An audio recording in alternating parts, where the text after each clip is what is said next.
Selamat datang kembali. Kita lanjut lagi ya kajian mendalam kita.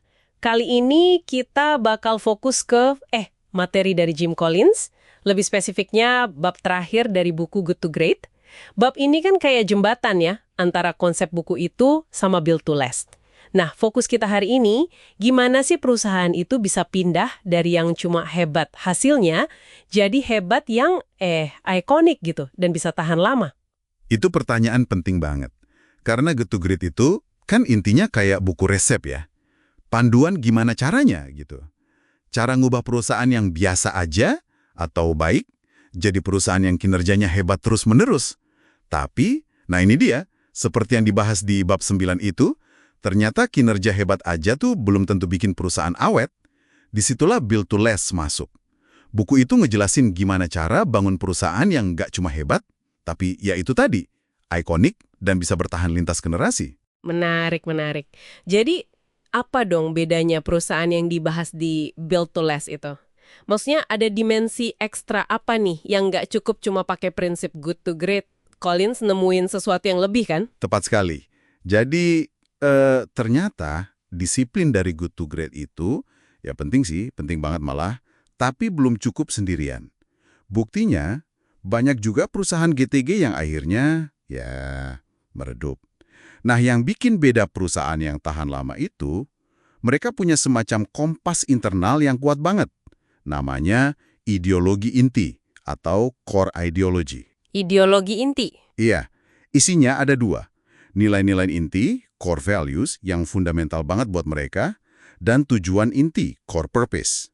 Jadi, alasan perusahaan itu ada selain cuma nyari duit.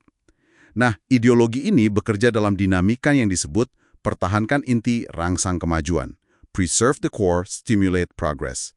Ini dia DNA-nya supaya bisa abadi. Oh, oke. Berarti ini bukan cuma soal, katakanlah, strategi bisnis atau cara kerja yang keren aja ya.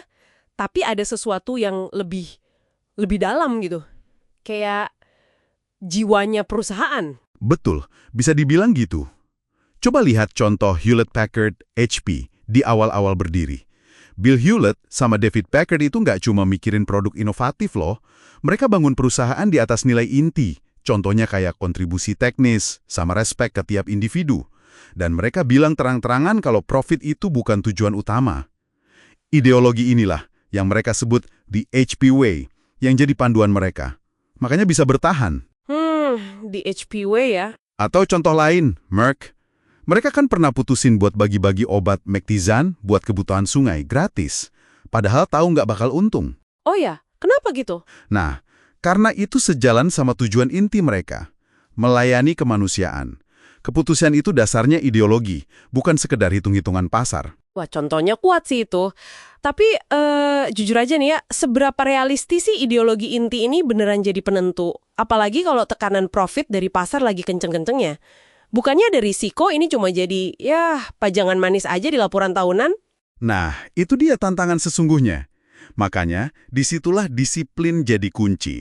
Perusahaan Build to Last itu nggak cuma punya ideologi inti, tapi mereka hidup dengan ideologi itu. Dijadiin filter buat ambil keputusan, apalagi tas lagi susah. Dan ini nyambung lagi ke konsep Good to Great. Misalnya prinsip siapa dulu, baru apa. First who, then what.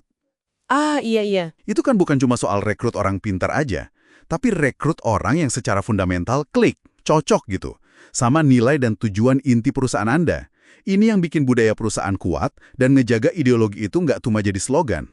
Oke, jadi prinsip GTG itu sebenarnya jadi kayak fondasi ya buat menjaga si ideologi inti ini tetap relevan di BTL, gitu ya. Terus gimana sama konsep landak? Tepat. Konsep landak juga penting banget.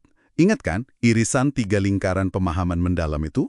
Iya, apa yang kita bisa jadi terbaik di dunia, apa yang jadi mesin ekonomi, sama apa passion kita. Nah, itu dia. Lingkaran yang ketiga, apa yang membuat Anda bergairah, what you are deeply passionate about, itu sering banget jadi pintu masuk buat nemuin atau merumuskan tujuan inti perusahaan. Gairah yang dalam itu kan biasanya nyambung sama kontribusi unik apa sih yang pengen Anda kasih ke dunia. Oke, mulai kelihatan benang merahnya nih. Di Build to Last kan juga ada konsep BHAG ya. Big, Hairy, Audacious Goals.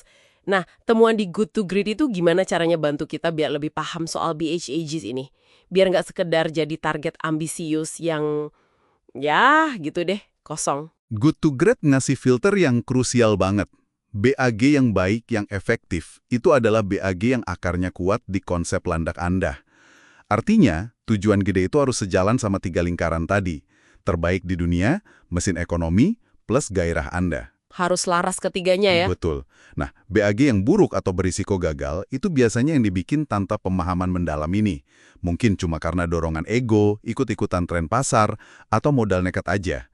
Bukan dari pemahaman strategis tentang siapa diri Anda sebenarnya dan di mana Anda bisa unggul secara unik. Jadi jelas ya, lompatan dari sekedar hebat, good to great, jadi hebat yang bertahan lama, build to last, itu butuh komitmen ke sesuatu yang ya lebih dalam lah daripada sekedar angka-angka di laporan keuangan. Ini soal bangun identitas, bangun tujuan yang bisa bertahan melampaui siklus bisnis atau gonta-ganti pemimpin. Benar sekali. Dan ini juga membawa kita ke pertanyaan ini. Kenapa sih repot-repot ngejar kehebatan yang tahan lama ini? Collins punya argumen menarik loh.